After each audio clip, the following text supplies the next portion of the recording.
लोकांच्या मनामध्ये मी ज्यावेळेला आम्ही सभा घेत होतो, चांगल्या प्रकारचा प्रतिसाद आहे. आणि मला वाटतं, की आत्ताच्या ह्या जिल्हा परिषद पंचायत समितीला चांगल्या प्रकारचं यश सातारा जिल्ह्यामध्ये नाहीतर महाराष्ट्रामध्ये पण पाहायला मिळेल. फक्त निवडणुकीची स्ट्रॅटेजी बदललेली आहे.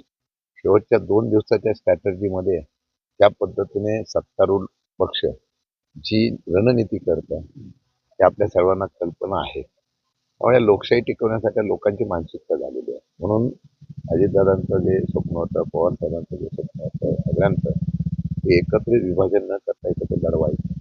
त्याचा मला वाटतं निश्चितपणाने फायदा होईल. रणनीती 2 दिवसामधली काय असते जरा उघड होईल? आपण स्टिंग ऑपरेशन केलं सगळी माहिती मिळेल.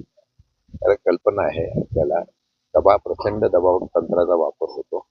मी आता फिरतोय कार्यकर्त्यावर प्रचंड दबाव असतो, सत्तेचा दबाव असतो आणि मग विकास कामं केली जाणार नाही, मग आम्ही बघून घेऊ अशा प्रकारची भावना ही लोकशाहीला धोकादायक आहे. हे सगळीकडेच अनुभवाला आलेला आहे. मला त्यामुळे लोक प्रचंड दबावाखाली असतात.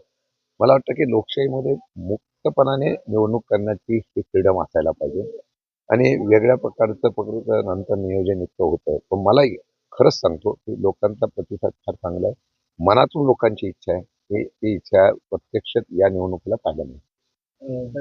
दादांच्या जाण्यामुळे अनुभूती साहजिकच आहे. महाराष्ट्र हा नेहमी विचाराचा महाराष्ट्र आहे.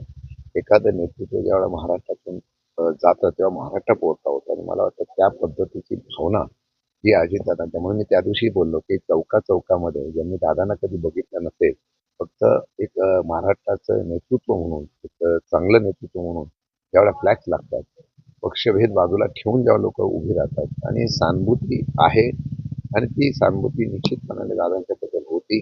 अचानक गेल्यामुळे त्याबद्दलची एक भावना लोकांच्या मनामध्ये आणि त्याचा फायदा निश्चित होईल असं मला अपेक्षित आहे.